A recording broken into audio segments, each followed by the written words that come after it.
Hi, I'm Luke Burnett from Luke Burnett Eventing. Welcome back to the Sorbeo exercise series. This is Liam, a 6-year-old Irish sports horse owned by Susan McNally, and today we're going to be looking at exercises using more poles. This is today's layout. I'm going to show you this one from a few different angles just so you can see exactly how this S-bend is going to work and what the layout is exactly. So as I go a little bit closer, this little grid pattern here is using standard 10-foot poles.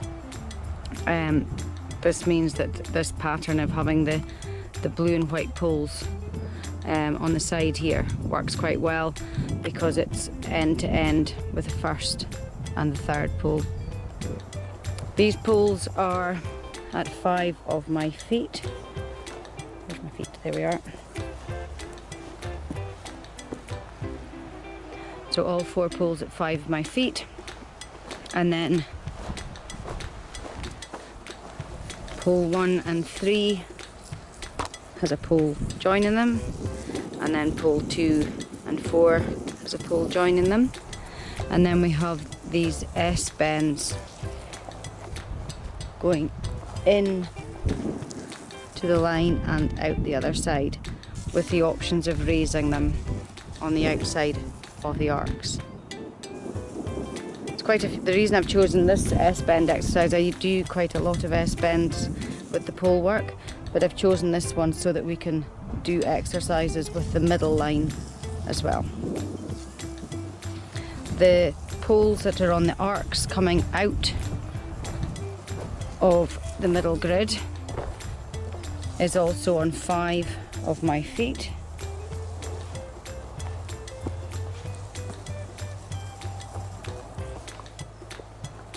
But obviously these distances can be adjusted.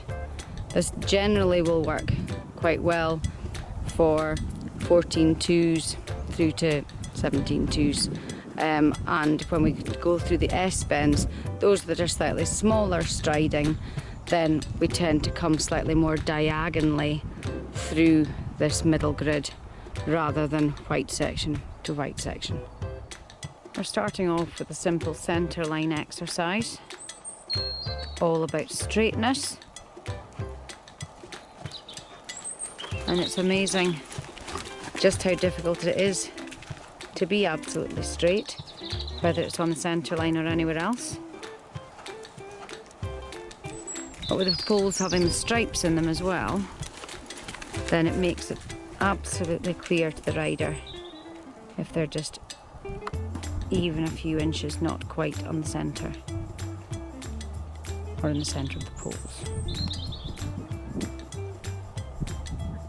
And as you saw there, Luke's picking up the canter sometimes as he comes away from the poles, working the transitions as well.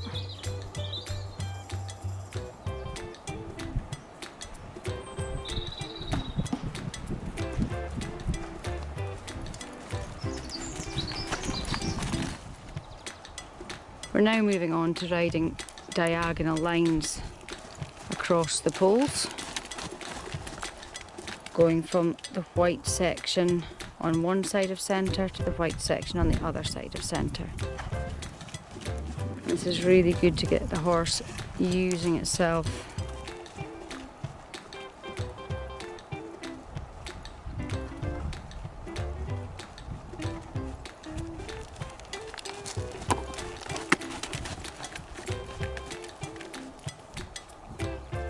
And it's another one that we can add in canter transitions, so as you're leaving the poles, you can pick up the canter, work the circle on the canter,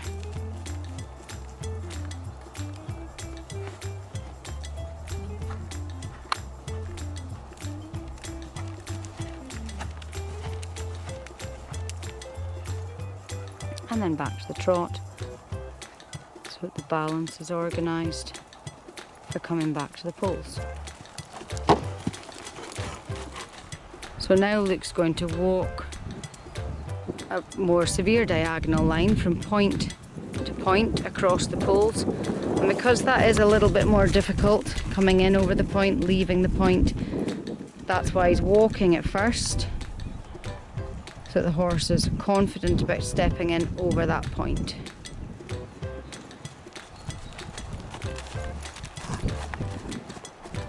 And then we're just going to have a trot down the centre line.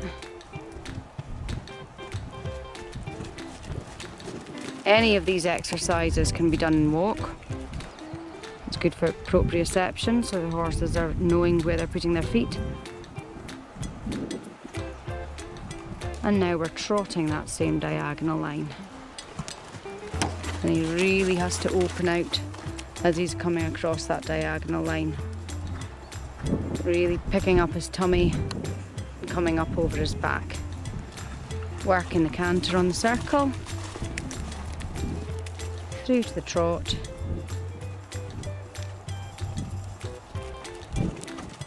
And down the centre line. Ready to start again. So now Luke's going to start Liam on the S-bend.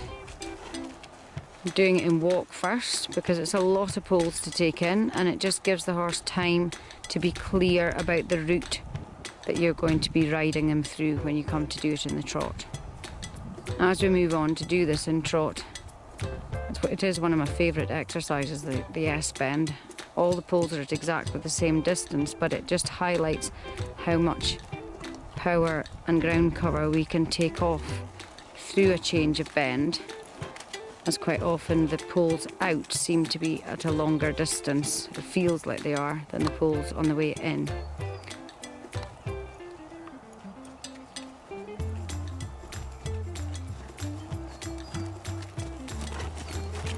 So rider's got to keep looking to the exit. It comes on you much faster than you think.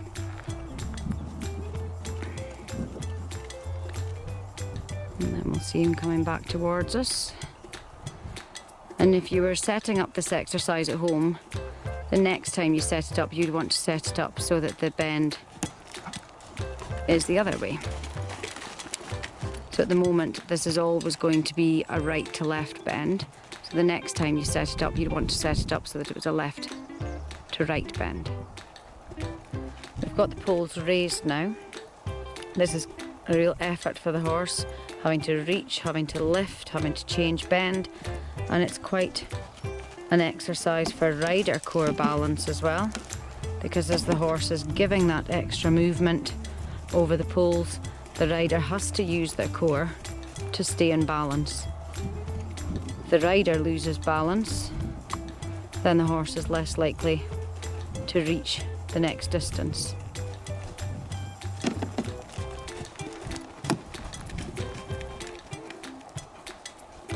And you can see that Liam's finding that quite challenging.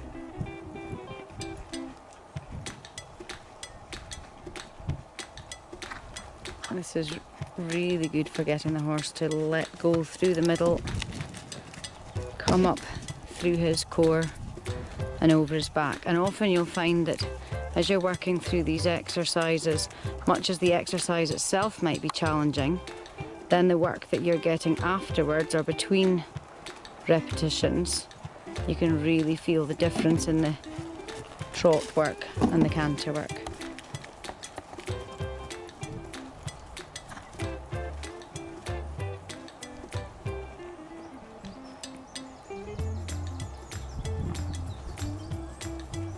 And this time as Luke moves away from the exercise, he's going to pick up canter.